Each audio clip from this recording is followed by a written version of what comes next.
ஒரே ஒரு சப்ஸ்கிரைப் பண்ணிவிட்டு பாருங்கள். விஜயா வந்து மனோஜ்கிட்ட பேசிட்டு இருக்காங்க. இந்த மாதிரி உன் பாட்டிக்கு எப்போ தாண்டா சரியாகும், எப்போ தாண்டா என்ன வேலை செய்யாமல் இருக்க போகிறாங்களோ, ஐயோ எனக்கு ஒரே கஷ்டமாக இருக்குடா அப்படின்னு சொல்லிட்டு பேசிட்டு இருக்காங்க. அதெல்லாம் சரியாயிரும்மா, நீ கவலைப்படாதம்மா அப்படின்னு சொல்லிட்டு சொல்கிறாங்க.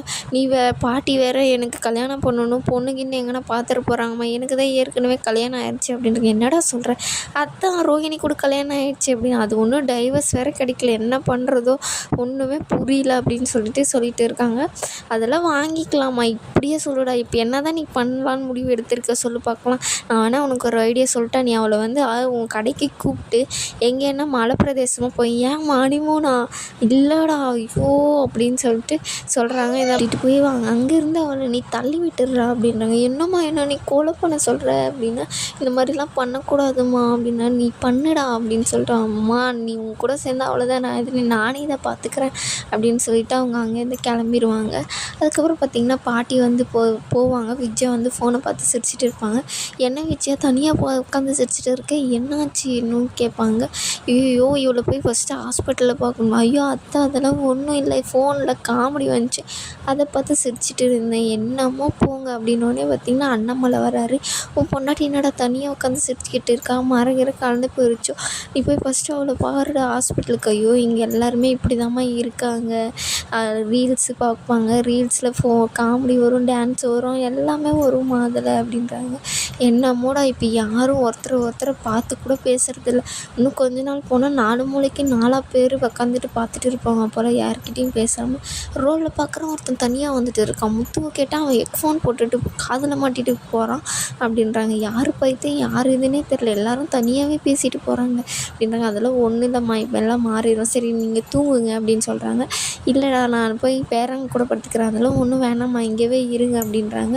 இல்லைடா நான் போகிறேன் அப்படின்னு சொல்லிட்டு அவங்க அங்கே போயிடுவாங்க. அங்கே பார்த்திங்கன்னா முத்து மீனாவும் பாட்டிக்கு எப்போ சரியாகும் பாவம் அப்படின்னு சொல்லிட்டு பேசிகிட்டு இருக்காங்க. அதுக்கு அவங்களும் பார்த்திங்கன்னா கரெக்டாக பேசிட்டே இருக்கும்போது பாட்டி வந்து கதவு தட்டுறாங்க. யார் கதவு தட்டுறது அப்படின்னோடனே, இப்படி நான் தாண்டா அப்படின்னு சொல்லிட்டு பாட்டி சொல்லுவாங்க. அவங்களும் வந்து பார்ப்பாங்க.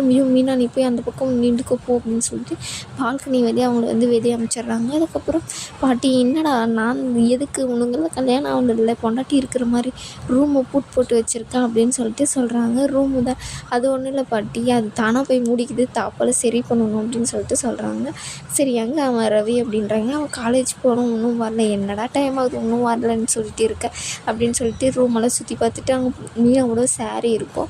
அதை எடுத்தோன்னே என்ன அந்த பொண்ணோட புடவை எங்கே இருக்குது, மேலே மழை வர்ற மாதிரி இருந்துச்சு, அது எல்லாத்தையும் எட்டுன்னு வந்துட்டேன், அவ்வளோதான் பாட்டி அப்படின்றாங்க. சரி நான் போய் கொடுத்துட்டு வரேன் அப்படின்னோடனே, இல்லை நானே போய் கொடுக்குறேன்னு சொல்லிட்டு பாட்டி வந்து அங்கேருந்து கிளம்பிடுவாங்க. அப்புறம் மீனா வந்து பார்த்திங்கன்னா அங்கேருந்து பின்னாடி வழியாக வந்து நீ இந்த பக்கம் போயிரு மீனா அப்படின்னு சொல்லிட்டு முத்து வந்து அவங்களுக்கு ஹெல்ப் பண்ணுவாங்க. அதுக்கப்புறம் பார்த்திங்கன்னா ஸ்ருதியையும் ரவியும் தூக்கி வச்சுட்டு இது பண்ணிகிட்டு இருக்கும்போது பாட்டி வந்து கதை தட்டுவாங்க. யாருன்னு ஒன்று நான் தாம்மா அப்படின்னு சொல்லிட்டு அவங்க வந்து சொன்னோடனே ரவி போய் பாத்ரூமில் ஒழிஞ்சிப்பாங்க.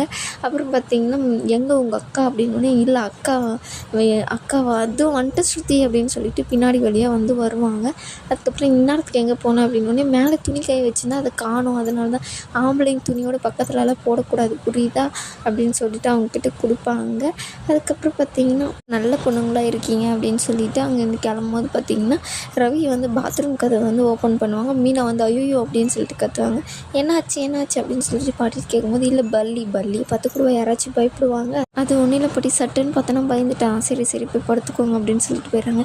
என்ன நீ எப்படி கத்திட்டீங்க, இல்லை ரவி உன்னை பார்த்தோன்னே எனக்கு பயம் ஆயிடுச்சு அதனால தான் அப்படின்னு சொல்லிட்டு, சரி நீ இந்த பக்கம் போயிடு அப்படின்னு சொல்லிட்டு அவங்க வந்து போயிடுறாங்க. பார்த்திங்கன்னா ரவி வந்து ரூமுக்கு போயிடுறாங்க. என்னடா காலேஜுக்கு போகிற பையன் இவ்வளோ நேரம் என்ன பண்ணியிருந்தேன், என்ன வீட்டுக்கு போடுற துணி போட்டுட்டு இருக்க அப்படின்னோடனே, இல்லை வெளியே வந்து ஃப்ரெண்ட்ஸ் இருந்தாங்க அவங்க கூட பேசிகிட்டு இருந்தேன் அப்படின்னு சொல்லிட்டு சொல்கிறாங்க. சரி போய் படுங்க, எனக்கு பாய கொடுங்க அப்படின்னு சொல்லிட்டு அவங்க வந்து படுக்க ஆரம்பிச்சிடுறாங்க. அதுக்கப்புறம் பார்த்திங்கன்னா ஸ்ருதியும் மீனாவும் ஒரு ரூமில் இருப்பாங்க. அதுக்கப்புறம் இவரும் முத்துவும் ரவியும் ஒரு ரூமில், பாட்டி எல்லாம் சேர்ந்து படுத்துட்டு இருப்பாங்க. இதோட இந்த எபிசோடும் முடியுது.